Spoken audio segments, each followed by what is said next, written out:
Mazais lifehacks par e-mobīlu lādētājiem. Esmu jau stāstījis, ka šīs stacijas ir īpašas ar to, ka šeit uzlādi tarificē pa minūtēm, nevis pielādētajām kilovatstundām. Un līdz šim bija tā, ka tev vajadzēja fiziski būt pie šīs stacijas, lai pārtrauktu šo te uzlādi. Tad nevarēja kā citās stacijās aiziet kaut kur prom, kaut ko darīt, mašīna pielādējās, un tas nekas, ka viņi turpina tur stāvēt. Līdz šim nauda turpināja griezties un tarificēties arī par minūtēm, kad auto ir pielādēts, bet joprojām atrodas pie konektora. Bet reālā uzlāde vairs nenotiek. Vienalga vajadzēja maksāt arī par šīm te minūtēm.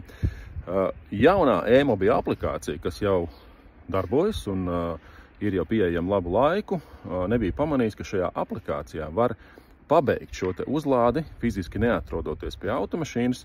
Un tas nozīmē to, ka šo te situāciju attiecīgi var risināt tādā veidā, ka jūs auto atstājat šeit, tas pielādējas, un tad atnāk jums notifikācija, piemēram, no auto aplikācijas, un jūs e-mobīla aplikācijā varat hops un pārtraukt šo te uzlādi. Protams, ka nav prātīgi un koleģiāli to auto ilgi te karināt pie šīs te stacijas, ja tas vairs nelādējas, bet, praktiski visās mašīnās ir iespēja norādīt auto uzlikt funkciju, lai atbrīvo šo te konektoru brīdī, kad auto ir pilnībā uzlādēts.